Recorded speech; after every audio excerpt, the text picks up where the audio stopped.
A jet just landed on the USS Nimitz for the 350,000th time, but the Flattop's days are numbered. Read the original article on Business Insider.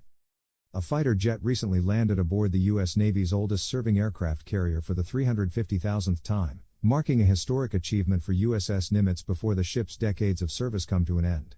An FA-18F Super Hornet from the Strike Fighter Squadron 22 made an arrested landing on the 48-year-old Nimitz on the morning of April 22 as the vessel transited waters in the South China Sea.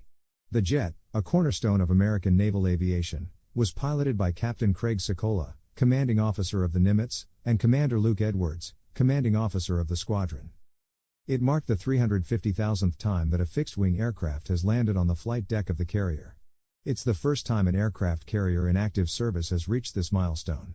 Aircraft carrier USS Dwight D. Eisenhower has recorded 326,600 arrested landings, the next highest total. "I am honored and humbled to land this historic milestone for our ship," Sikola said in a Navy statement. "I dedicate this landing to the countless naval aviators who have flown before me, and it is a privilege to further the proud tradition of service that this distinguished aircraft carrier embodies.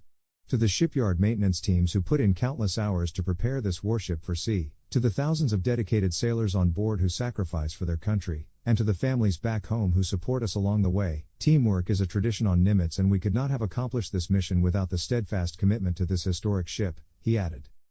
Photographs published by the Navy show the Super Hornet landing on the Nimitz's flight deck, as well as the embrace by the two pilots afterwards. But the Navy said in its statement that a proper celebration had to wait because there were more aircraft that needed to land. So sailors reset the arresting cable and moved the aircraft out of the landing area. "Mighty Nimitz had to get ready for trap number 350,001, the Navy said. Building on the lessons of USS Enterprise, the only nuclear-powered aircraft carrier before it, the Nimitz was commissioned in May 1975 and was the first of 10 such vessels in a new class of nuclear-powered supercarriers that has served the U.S. Navy for decades. The 1,092-foot-long USS Nimitz, named after the legendary World War II naval commander Admiral Chester William Nimitz Sr., was one of the largest ships on Earth at the time of its commission and saw participation in multiple major military operations involving deployments all over the world. For instance, the Nimitz has supported operations in Iraq, as well as missions in Afghanistan, and it also played a role in a historic show of force during the Third Taiwan Strait crisis that, for a time, curbed China's efforts to intimidate Taiwan. Its time in service, which spans nearly half a century, is drawing to a close though. Last month, the Navy published a notice that detailed the beginning of plans to scrap the Nimitz. The vessel will be only the second American nuclear-powered ship after the Enterprise slated to be scrapped. The process is expected to be slow and technically challenging given the logistical and safety precautions involved in the process.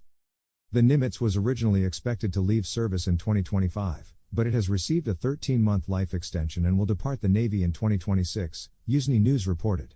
After its last deployment, the ship will head to Huntington Ingalls Newport News Shipbuilding to start the process of deactivation. Though Nimitz-class ships remain a prominent presence in the U.S. Navy, the future of the Navy carrier fleet is the new Ford-class aircraft carriers, the first of which just recently set sail on its first full deployment. These new carriers feature a suite of new technologies aimed at giving these new ships an edge over their Nimitz-class predecessors.